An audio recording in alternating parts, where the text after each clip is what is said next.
Now back to the show. This is The Law Show on CL 650.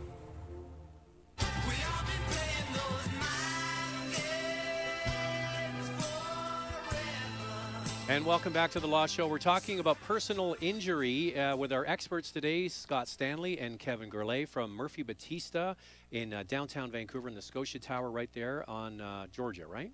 So it's good to have you guys here today. And we were talking about concussions and brain injuries. Now, this is front page news. So run through some of the changes you think have happened. What particular athletes or incidents that have occurred that have brought this to the forefront? So obviously, football is the big one, right? Well, I'm going to go south of the border and say football because I'll let Kevin talk about Sydney, but football is king in terms of the research. That's where people are looking at the epidemiology of concussions, the occurrence rates, and unfortunately the research is directed at football players because you can put these little calipers in their helmets and determine how much force they're getting and what the what their physiology is after they've sustained these forces. But the problem with football players is they are almost naturally selected to be able to withstand forces, I say. And there's an incentive for these people not to report or underreport injuries because, especially with NFL football players, they're on contracts that are not guaranteed. So if they're not on the roster, they're not going to get paid. So I think it's skewing the data. Well, maybe that's what will change is that the NFL will say, you're like a hockey player. If you're under contract whether you're injured or not. And then they would report more often. Well, that's why they hold out, because they know they're not going to, if they're not on the roster, they're not going to get money. So, but it's a violent sport, and it's a ruthless business. Well, I watched the film Concussion, which was the sort of the backstory to all of this and how the NFL dragged their feet on the fact that there really was a problem. And the only way to really know if they've had this, long-term brain injury is when they pass away, is to do the autopsy and to do the biopsy of the brain and to find out that this has actually happened. And the NFL fought it. I mean, I highly recommend the movie. If you watch the film, it shows the whole story about how the NFL fought it. But now you're saying the NFL is on board and other leaders in the research, so they've come 180 degrees. Well, I think they're I wouldn't call them leaders by any stretch of the imagination. But they're helping to fund some of the research. I think they have to, but really it's the high school football, college football, professional football, where they're actually, you can't really study a collision. It's almost impossible to study collision because you don't want to put people in car accidents and smash them up. And I'm not sure. It's a good starting point for the data. We'll see where it goes. But I think it's skewed. I think more is being done here, though. I could be wrong about this, but my understanding is that some of the hockey programs, maybe at UBC, are using those same monitors inside helmets to measure the impact forces that hockey players are having up here.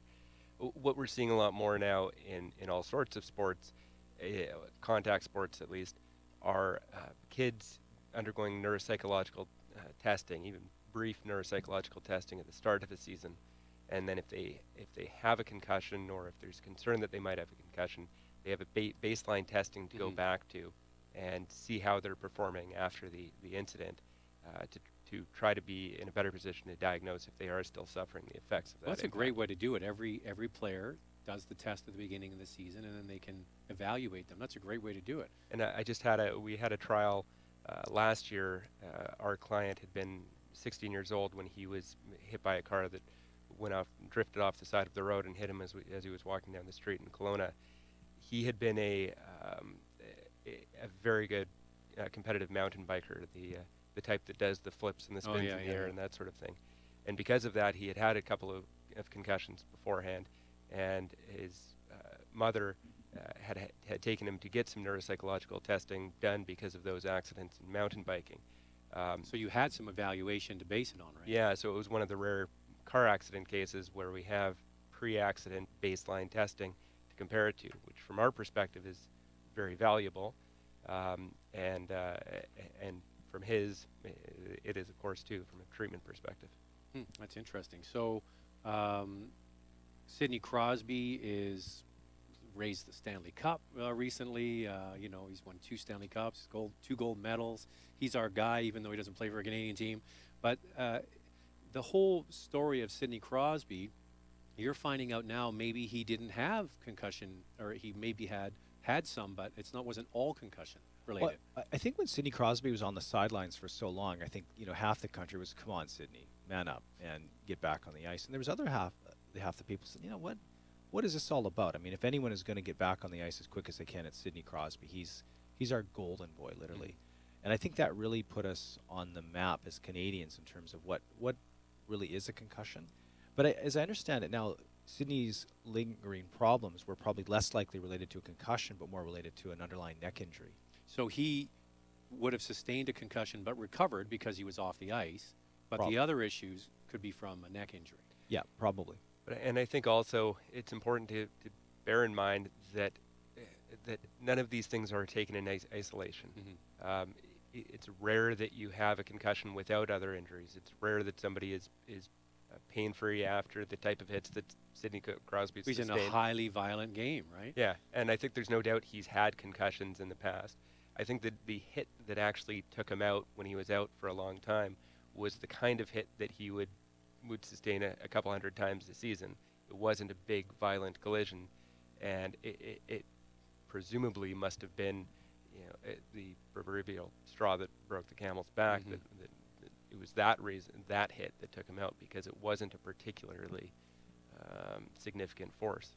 That's the most beguiling thing. I mean, I have talked to some of the leading brain scientists in the world, and they can't really say with certainty or they just really can't say at all who is more likely to have a concussion and what the outcome is going to be. I've seen people with very, very serious brain injuries, which are more than a concussion, go on to make a near full functional recovery, and people with what would be considered neurologically as being a minor concussion never return to work. And the experts, world experts, really can't explain why that is. So you must have, in personal injury, somebody's had a car expert, you pull in these experts, right? You Absolutely. have people that are on your team to put forward your case. So what caliber of people do you talk to? Well, we try to get the best we can. I mean, the case that Kevin's talking about, you brought in the Canadian expert all the way from Ontario. Well, usually you'll have a neurologist, you'll have a neuropsychologist, you'll have a physiatrist, which is an expert in what they call physical medicine and rehabilitation. You'll usually have a psychiatrist. You'll usually have the family doctor, occupational therapist. So there is a wide range of experts on the significant brain injury cases. So what do these physicians tell you about brain injury? As you just alluded to it, there's a wide spectrum, and someone who looks like they don't have much trauma can be off work for a long period of time. I mean, at the end of the day, Zach, they really look at what was the person like before. Because with a concussion, there is usually no physical evidence to corroborate it. If you have a more serious brain injury, you can do a brain scan, an MRI, and a CT scan, and they'll show some damage. Most of the concussion cases that we deal with, there is no evidence of injury there. That's because the injury is so microscopic it can't be seen. So it really boils down to what was the person like before and what were they like afterwards? And is that reasonably associated with the diagnosis of a concussion? It really comes down to their credibility. And so it's fertile ground for insurance companies like ICBC and other insurance companies to attack the credibility of the person that sustained a concussion. Their life really goes on trial. So how debilitating can a one-time concussion in a car accident be to somebody? It can be debilitating, but I think what people should take from this is that most of the time it's not. And part of the concern, part of the reason doctors don't want to diagnose concussion is for people to be concerned that they're from too early a stage that they're not going to get better. And most people will get better. I think if people are out there listening are suffering from the kinds of symptoms we're talking about, they should take heart to some extent that Sidney Crosby was raising the cup the other week. People do get better most of the time. As Scott was referring to before, our perspective might be somewhat skewed because we deal with the 10% or the 1% or the 0.1% who for some reason are that unfortunate few who 5 years out are still suffering from one or two concussive events. I mean, Kevin and I did one of the biggest concussion cases in Canadian history, and it was a really hardworking, credible, healthy emergency room physician who was hit from behind in a very minor car accident, and which would, 99 times wouldn't even produce a concussion. He had the unfortune of having sustained a concussion and then further fell into that 10% that never got better, and it took away his career. Thankfully he didn't take away his family, but we've seen some really bad things happen to people that have had a one-time concussion. This fellow didn't have a history of concussion. He was healthy. No reason to expect he wouldn't make a full recovery, but he just didn't. And he's a doctor. And he's a doctor. He's aware of Yeah. how the body works. Yeah, there's just no, it's an absolute mystery. I mean, they're starting to do some research about sort of genetics and to see what role they play. And what we're seeing now is with really severe brain injuries and moderate brain injuries, there seems to be a correlation with bad outcomes in a certain type of gene, the gene that's also found in, it's a marker for dementia and Alzheimer's. Sure. Well, But that they- would make sense because that's affecting the brain. Yeah. But they haven't made that same association with minor brain injuries and concussions. So was this physician able to go back to work? Or did he ever recover, or did you settle because he was going to need long-term care? He was unable to return. He was unable to return to work. Tried like hell to get back, but he just couldn't do it. And so that one went to trial rather than settled because they fought what was causing him to not be able to go back to work. Yeah. And so how do you, this is a law show. How do you prove that?